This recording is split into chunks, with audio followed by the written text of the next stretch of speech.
এটা হচ্ছে আমাদের আজিজ স্যারের ঘর। এই ঘরেতে আমরা পড়ালেখা করতাম। তিনি এখন আর নাই আমাদের মাঝে।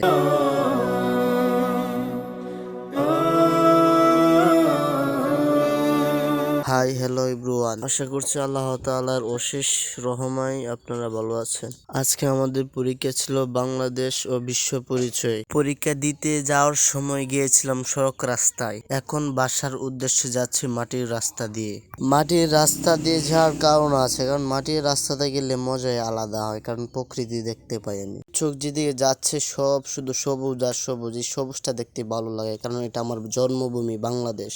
রাস্তায় যেতে যেতে দেখলাম একটা ঘোড়াকে, কিছু গবাদি পশু গরুকে, দেন আমার ফেভারিট মুরগি সাদা। দেন আমাদের এলাকায় খুব কমন একটা জিনিস রাজাহাঁস, সবাই পালে ঘরে ঘরে। সর্বমোট এই কথা বলাই যে আজকের দিনটা আমার জন্য খুব লাকি একটা দিন ছিল।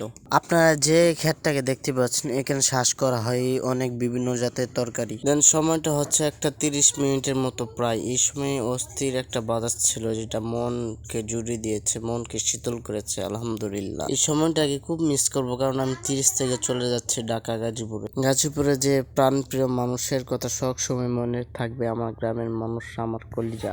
আমাদের এই দেশকে কৃষি প্রধান দেশ বলা হয়, কারণ এই দেশে কৃষিরা দেশের জন্য যে মেহনত করে, কোনো শ্রমিকরা এই মেহনত করে না। আর এটা হচ্ছে মাটির রাস্তা, একটু ভাঙা চাঙ্গা হইলেও কি অনেক সুন্দর লাগতেছে, কারণ এটা তো আমার জন্মভূমির মাটি। এই যে ধানগুলা দেখতেছেন, এটা হাওরে না, এটা হচ্ছে আমাদের বাড়ির পাশে পাশে এগুলো রোপণ করা হয়। আর এই ছোট মোটো পুষ্করির মধ্যে অনেক মাছ আছে, যা ধরলে ভালো লাগবে অবশ্যই। আর এটা হচ্ছে আমাদের গ্রামের ঐতিহ্যবাহী এক দিকে, যেটার মাঝে আমাদের বাপ চাচারা সবাই গোসল করতো এবং অন্য কিছু করতো। এবং আমাদের গ্রামের মাটির রাস্তা দিয়ে এখনো এক দুইটা হলো গাড়ি ঘোড়া চলে, বন্ধ হয়ে গেছে এরকম না। আর এই ক্ষেত্রে হচ্ছে ডেঙ্গা শ্বাস করেছে আমাদের দাদা দাদিরা। ইঞ্চি ইঞ্চি মাটি শোনাচ্ছে, দামি নগদ রক্ত দিয়ে কিনা।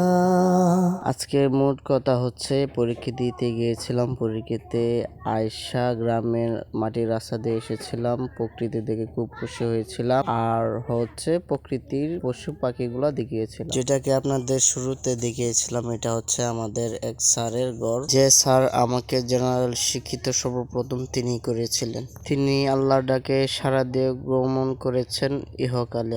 তার জন্য দোয়া করি যেন আল্লাহ পাক রব্বুল আলামিন তাকে মাফ করে দেন।